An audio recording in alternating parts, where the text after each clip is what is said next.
Hello and welcome to the Let That Shift Go podcast. I'm Noel. And I'm Lena. And it's where we talk about taking big shifts into awareness. And on today's episode, we're going to talk about nurturing parent-child relationships through validation. Ooh. But first, like we usually do, let's get into these healing cards, or what do we call them again? Skin deep cards. Skin deep. Mm-hmm. And you go first, ladies first. What do you think would help improve our relationship? It's hard because we've been doing so much work, you know? Yeah. And so to find those things is pretty difficult. But I think getting together more often would improve our relationship. I totally agree. Because we connect, but, Yeah. you know, having more time, making more time, because I think that was one of the things that we talked about before, which was like, we always said we're going to get together and we never did. And we never made time. So making time, I think, is what would improve our relationship. Yeah, we talked about it a lot until, and it was always like, but something came up and we got to do this or we got to do that. Mm-hmm. We knew it was important, but everything else I was avoiding it. It was the truth, you were avoiding it. Well, in some way, I have to think that I probably was. Yeah, subconsciously. Yeah, because I could have made time. When one of the 3Ds hit, it was screaming at me, so I had to, come. But you didn't listen to the whispers. You waited for the shout. Well, sometimes we do this. I like that. So my question is, what is the unspoken rule of our family? Ooh, the unspoken rule of our family. You will be chastised. There's so much sarcasm in our family and ball busting, even between males and females. It's like you just got to have thick skin in our family. I know. And honestly, I think that's gotten exponentially better the more where we've gotten, because we realize like words carry power. Well, sarcasm is a form of anger. Yeah. Is what I, through therapy, we learn these things. So when somebody told me that, I was like, yeah, it kind of is. So what does that tell you? There was a lot of like underlying anger in our own family, and that was the way we dealt with it. Yeah. And now being more conscious, more aware, like it would hurt me to say some of the things that I probably would have said before. And so realizing like, if I say that to you, then I'm hurting myself. So I'm less likely to say it. I wish you would have been, aware a little bit earlier in life, because you were so freaking mean to me. I know. Well, that's not how it was supposed to go. So it made you strong. Thank you. It made you funny. Thank you for your medicine. You're welcome. You're welcome. All right. Well, nurturing the parent-child relationship through validating childhood pain. Yeah, bringing up all the shift. Yeah. It can be kind of uncomfortable. Yeah, this is touchy because a lot of us have things in our lives that have affected us, and our parents maybe not are aware of any of them. Yeah. And it can be a scary thing to bring that up to your parent because you're afraid to damage the relationship. Mm-hmm. Also, a lot of it is fear of how it will be received. Yeah. And probably thinking like, it's not going to be validated and I'm going to feel worse. Well, because of a lot of us growing up, one of the things is our parents were maybe emotionally immature and couldn't validate our feelings, or weren't even emotionally available for us. So you're going to get, that's why I'm at where I'm at. Yeah. And that's the thing. I think through a lot of the work we've done, especially for you, you've had to go back into like childhood memories that were really painful, as most of us have. Yeah, we all have a lot of lingering pain. Yeah, no matter what. Even if you say right now, I was in a perfect family. No, you weren't. You know who says that? People who had stuff going on. Yeah. But, once you start recognizing, hey, these were a lot of the things that really hurt me or caused me to have a lot of anger or caused me to withdraw or whatever it is. Mm-hmm. And once you start to realize it, you may want to get to a point where you want to verbalize and maybe have a conversation with someone if it's safe to do so. And let them know, because that can be very healing, and especially in those relationships with parents and adult children, the option is you just don't go over there anymore, or you just avoid the conversation and you always stay on the surface. And part of us, I think a big part of us really wants deeper connection. Mm-hmm. But if we're not able to maybe move through those harder things, and that's a block to really a deeper communication, a deeper connection with, which I think everybody ultimately would want, is a deeper connetion and, well, some people are, you would think that, but some people are afraid of that deep connection because, you can only connect with others as deeply as you've connected with yourself. Mm-hmm. And sometimes we're afraid to go in and deal with those emotions. So you may not be acknowledging those things. Yeah. And, that can end up being a block in a relationship. Yeah. Like if you have something that I did to you that really hurt you, and every time you're talking to me, there's a part of you thinking about it, then that will always be like an unlocked gate. Like I'm not going to get past that. Yeah. And one of the ways to be able to move into deeper connection is to really say, like, just like, with us growing up, I had said things to you as a child completely unaware, right? And we all thought it was funny, like saying you were a mistake. Well, I didn't. Yeah, you did too. You were a mistake. You're a mistake. And that's a Found you in a terrible garbage thing. can, yeah. Terrible thing to say. And, if you had never been able to come to me and say, that really hurt me, and I couldn't receive it and say, well, I never have said that to you. You did. When? No, that when we went through our deep healing. Oh, we yeah. did a Oh, lot yeah. of Yeah. talking. Yeah, we did do that. Yeah, you're right. And, and if I had come at you like, well, you know what, I was a kid, I didn't know. Yeah. Well, then I'm totally invalidating how you feel about it. Yeah, there's just some dangers, the impact of refuting and dismissing people's feelings, Yes.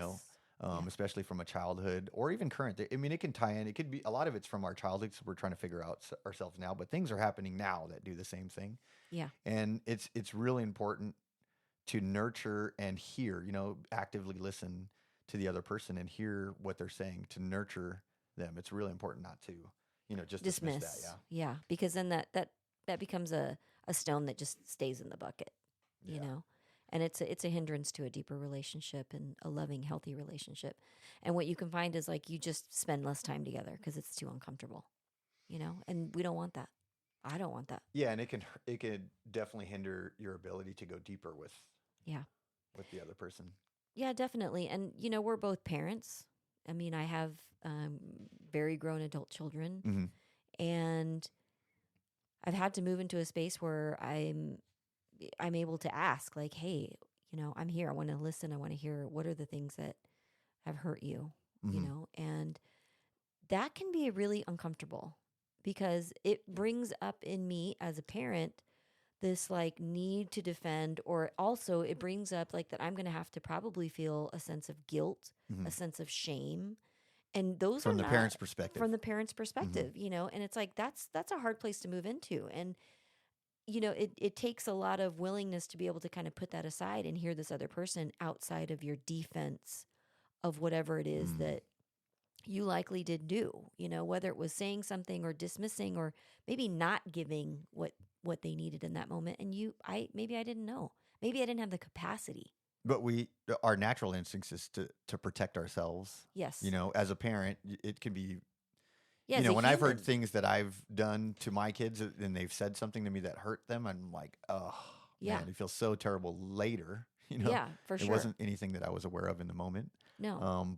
And sometimes I was, but it's not something that I could ultimately control. Yeah. But when you know better, you do better. And yeah, we're trying to do better now, but it's so important to really keep the focus on the other person, the child in that allowing moment. them to express. Because you got to hold space. And it is holding giving space. somebody, I find that's the hardest thing for me in any of my relationships is being able, and apparently through all of my meditations, it's really been like the focus is like, you really need to learn how to hold space. That's more than breath work, more than anything else, is being able to hold space. Because if you can't hold space, a safe place for other people. What does holding space mean to you? Because we can say hold space, and that can be like a foreign concept. What does it mean to hold space? It's listen to hear. Deep listening. Yeah, and get into that neutral perspective. Not inserting so much of yourself without the into agenda, and just listen to hear. Yeah. Because that's so difficult because everything is so personal, especially with our kids and all that. And we get this inherent fear that we are not good enough parents, and all of us do that. There's no book that we've read all the books. I've read a lot of books about parenting, and none of them, made any sense to me at the time because I was going through it. You kind of have to just live that process. You can try to prepare, but there's nothing in those books that would have prepared me for what I needed to.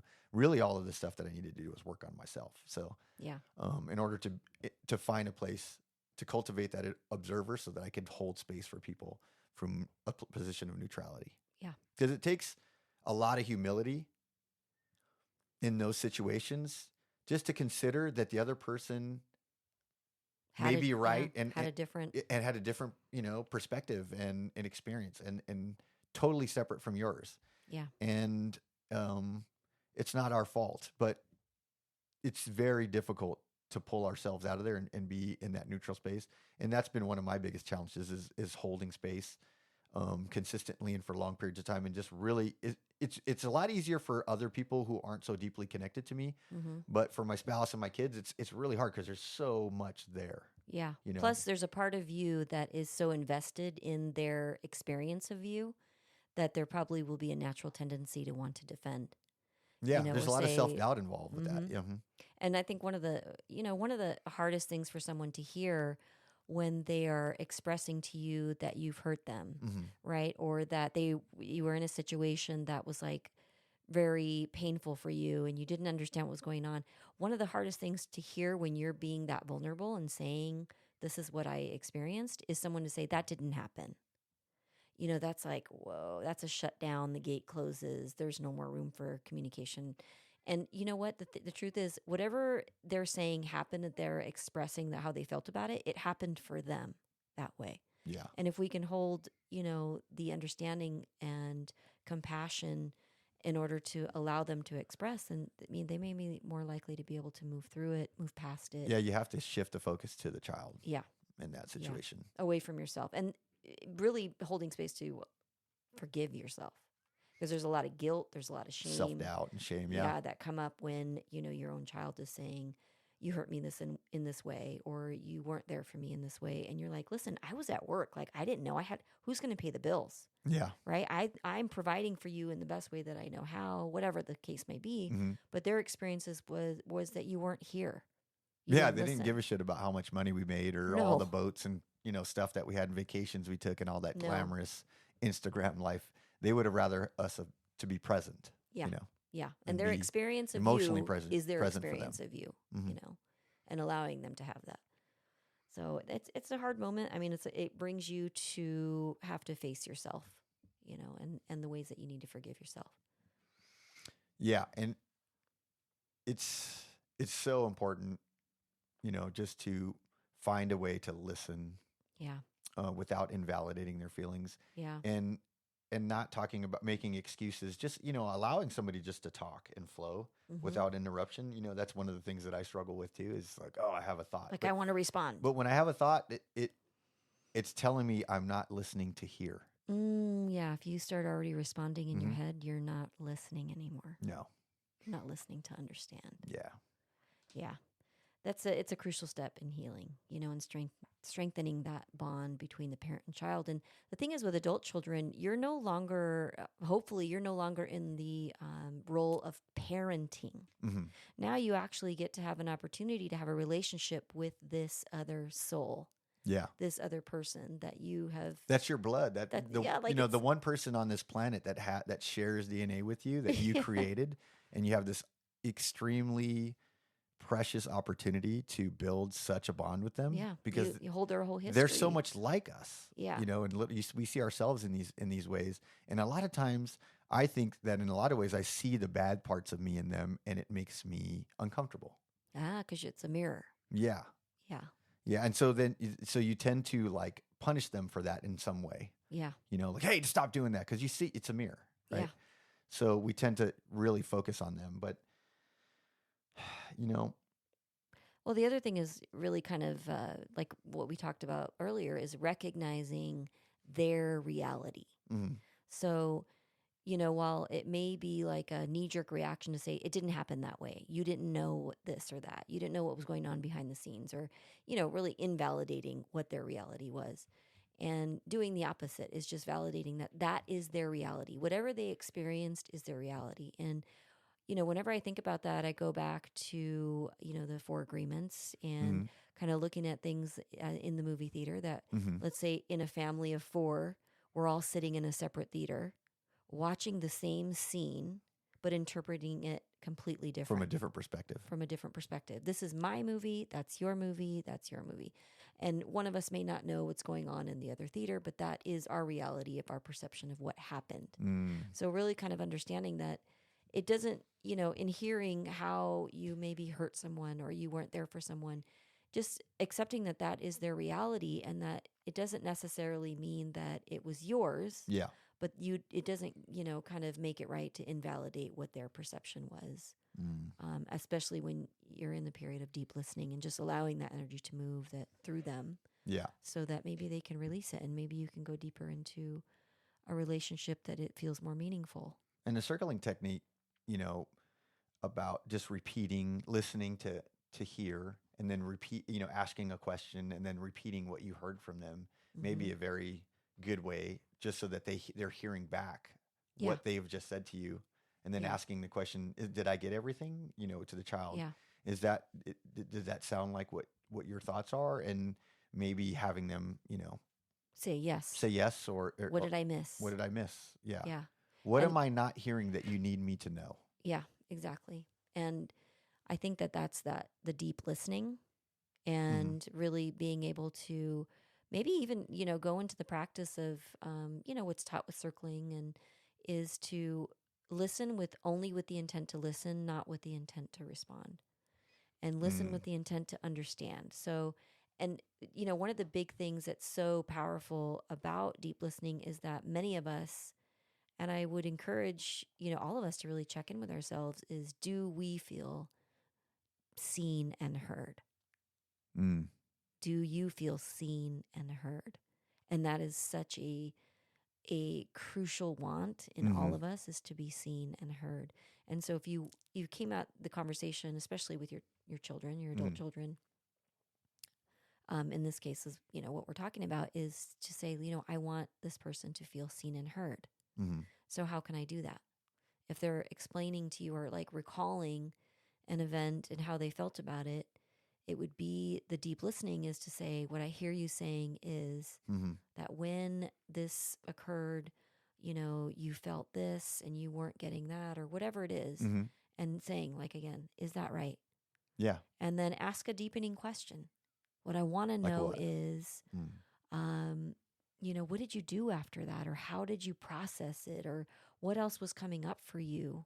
How did it make you feel in that How did moment? it make you feel? If they didn't express that, like, how did it make you feel to hear A, B, or C, whatever? So, really relating to what they've said, asking if that's correct.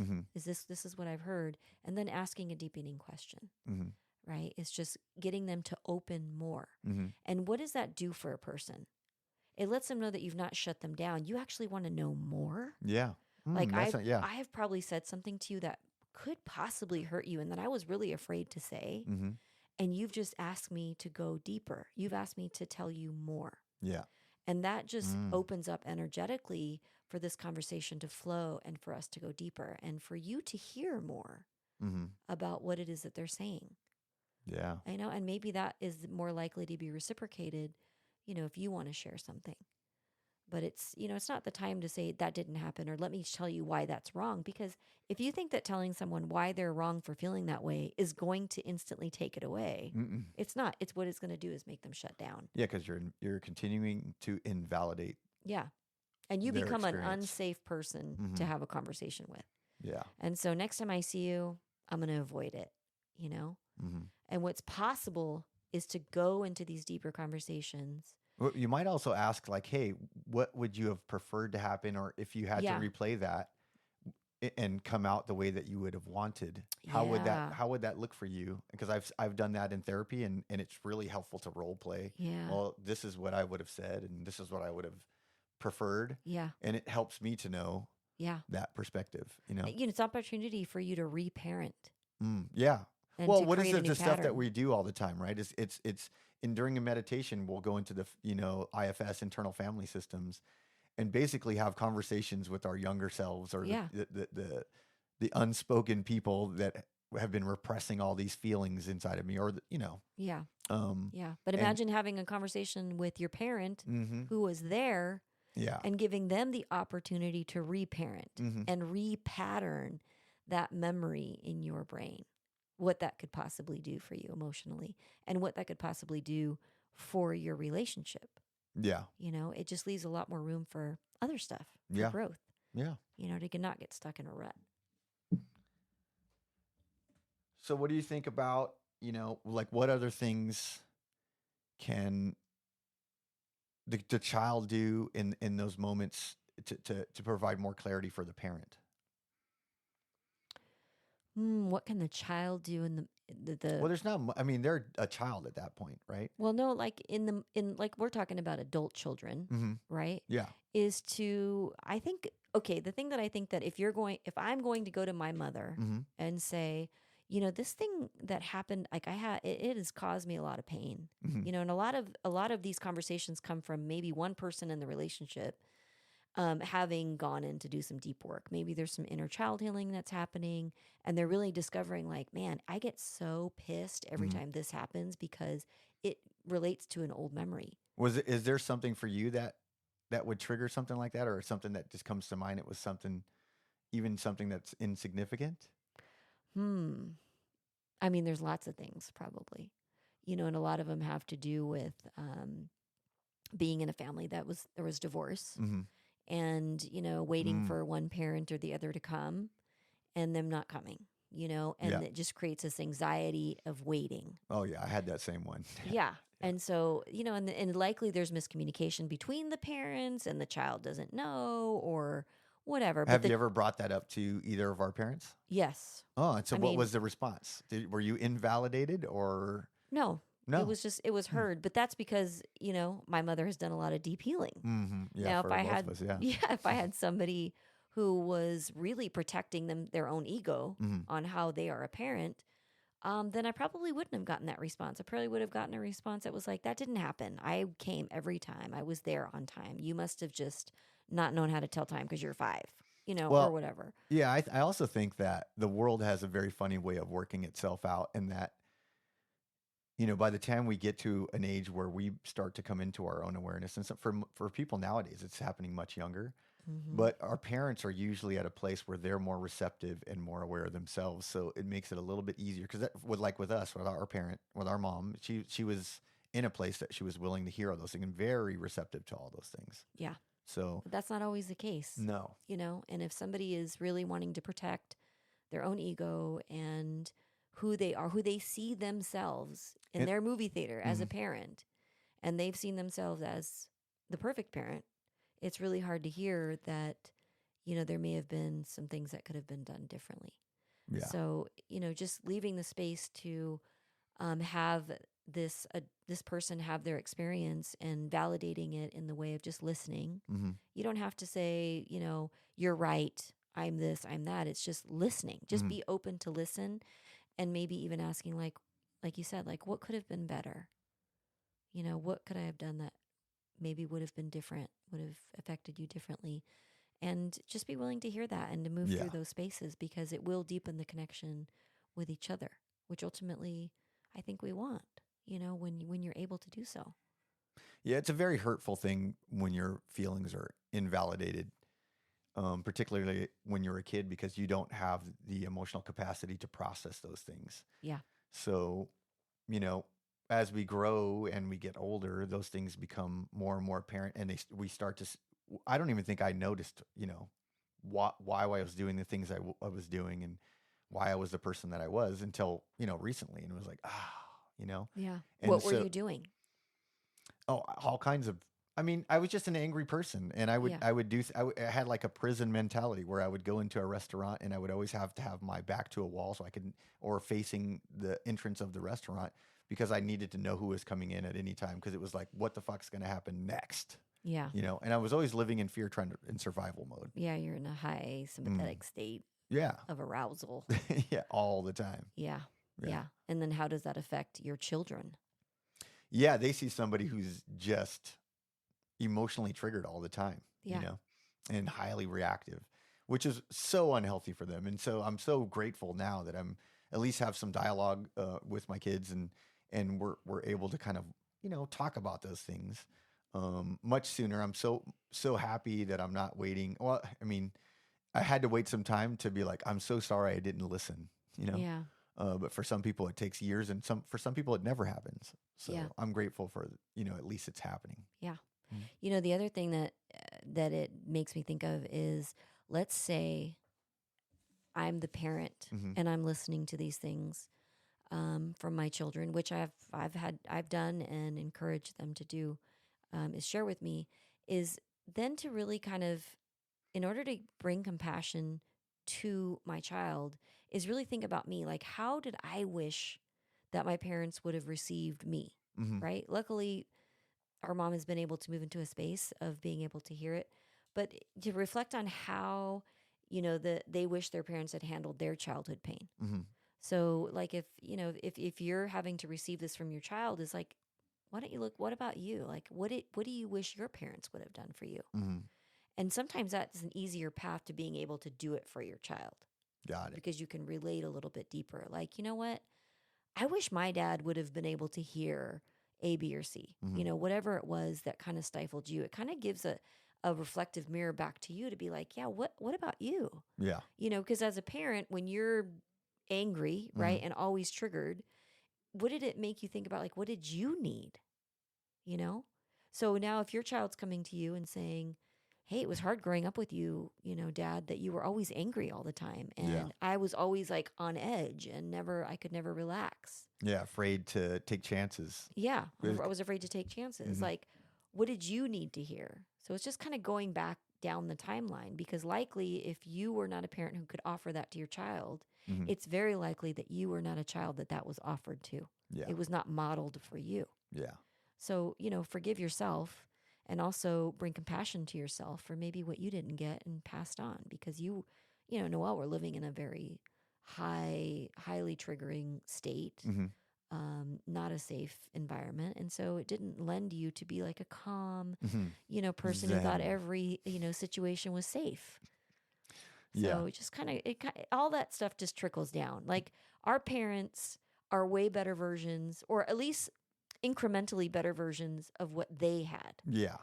and And that's success. that is a Actually, success. as sad as it looked. Yeah, it's Yeah. as sad as it looked, and we are incrementally better versions of our parents. Yeah. And then our children are hopefully incrementally better versions of us. Yeah. So that's the line. So it's like, but do you want to do that through not having a relationship with them, or do you want to do it by deepening the relationship, kind of healing those timelines, healing those lineages intentionally? And it's just by being able to create a space for them to express. Do you think that the parent needs to wait for the child to approach them with an issue? Or do you think as a parent, we can go, you know what? I didn't realize I did a lot of bad stuff and that I want to have a conversation with them before they even bring it up with me. Maybe they're not ready, but maybe I'm the one who opens that door. I would say 100%. Yeah, I think so too. 100%. If, by chance you're the parent who's become more aware, like in your case, Mm-hmm. has been able to kind of like wake up to what's going on with them and do their own healing. And of course, it can cause you to reflect on the effect that you've had, Mm-hmm. right? Hopefully, that's like moving through that full spectrum of 100%. If man, I could have done a way better job. I had to let go of that guilt before I could move through the process. Yes, though, yes. Because that guilt was, if I didn't let go of the guilt of what my parenting skills lacked, I wouldn't have been able to shift into this type of growth where I'm able to just, have some humility, have some awareness, hear them, and actually just try to, connect with them and understand them on a deeper level. Yeah, I think that, same here.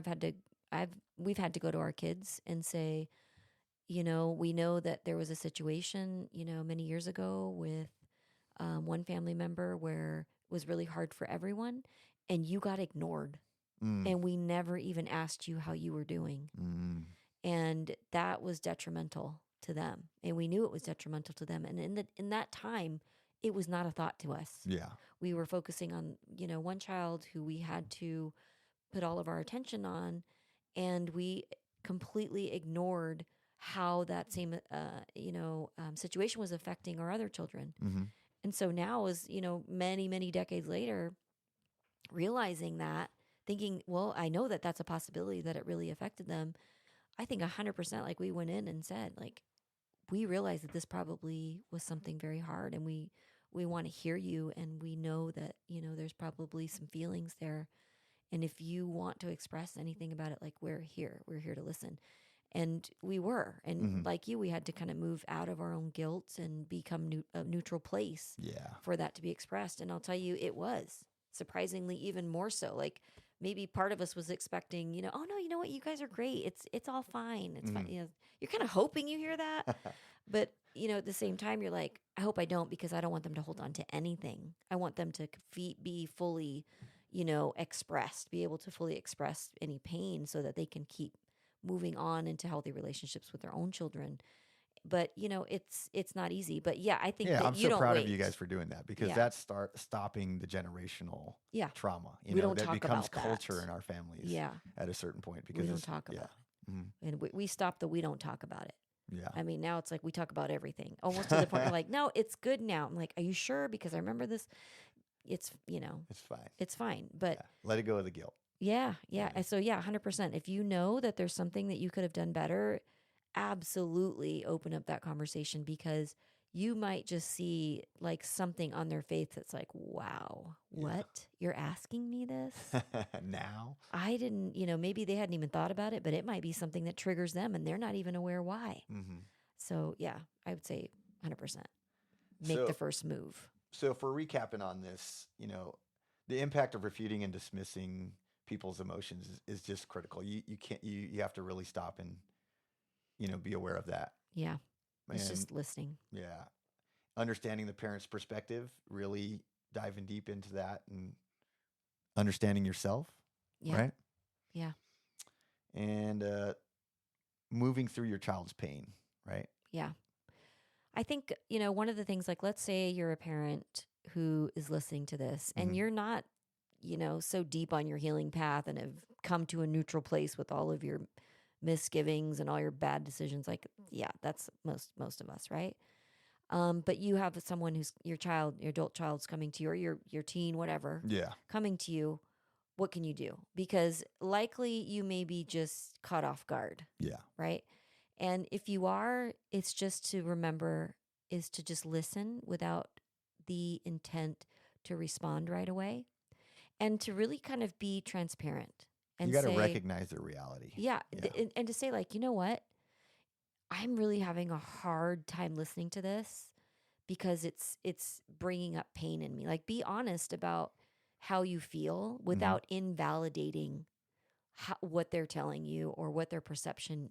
Yeah, there's so much power in validating the child. Like, just letting them know, like, I hear you, and caring for them. That was your experience. And, I'm realizing that it's bringing up a lot of things in me that I probably need to work on in order to move into a space to really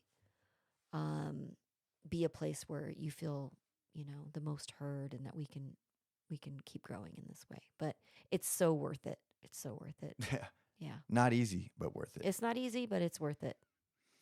Well, that is another episode of Let That Shift Go. And we just want to thank you for listening, and we'll see you on the next episode. Yeah. Moving through big shifts.